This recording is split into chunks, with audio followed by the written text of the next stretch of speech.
Salut à tous, moi c'est Teddy. Bienvenue sur la Minute Animée, le répertoire qui te trouvera un animé à mater.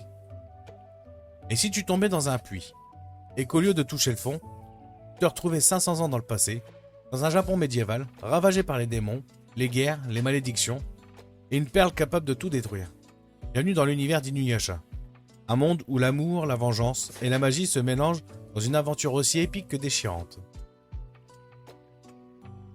L'histoire commence avec Kagome, lycéenne moderne, banale en apparence, jusqu'au jour où elle tombe accidentellement dans un puits situé dans le sanctuaire familial.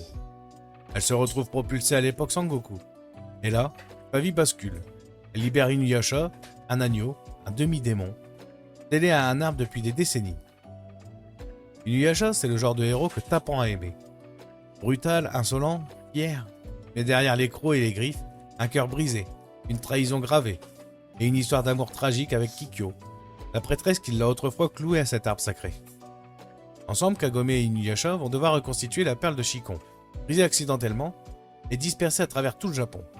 Mais chaque fragment attire des démons, des humains corrompus, des monstres assoiffés de pouvoir. Au sommet de la chaîne, Naraku, l'ennemi ultime, manipulateur, immortel, intouchable. Mais Inuyasha, ce n'est pas juste du combat, mais aussi une romance à trois temps entre Kagome, Inuyasha et les fantômes du passé, une galerie de personnages inoubliables, Miroku le moine pervers au cœur noble, Sango la chasseuse de démons en quête de vengeance, Shippo le petit renard mignon, et Seishomaru, le demi-frère démoniaque charismatique qu'on adore détester. Des arcs narratifs sombres, des duels intenses, et des moments d'émotion qui frappent droit au cœur. Inuyasha, c'est une quête d'identité, celle d'un garçon mi-humain, mi-démon, qui ne sait pas où se placer. Celle d'une fille du présent qui apprend à affronter un passé violent.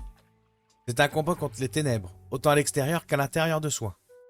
Porté par le trait inimitable de Rumiko Takahashi, la légende derrière Ranma 1/2 et Mijon Ikoku, Inuyasha mélange action, folklore, drame et romance dans un équilibre presque parfait. Tu veux de l'épique, du tragique, du spirituel et du fantastique? Inuyasha, c'est l'un de ces animés qui marquent, qui blesse, qui répare et qui te laisse à la fin différent. Voilà pour cet épisode de la Minute Animée. Dis-moi en commentaire si tu l'as vu ou si ça t'a donné envie de le voir. Pour le soutien, tu peux liker la vidéo. Et pour suivre l'avancée du répertoire, n'oublie pas de t'abonner. C'était Teddy. Je te dis à très bientôt pour un nouvel épisode. Ciao.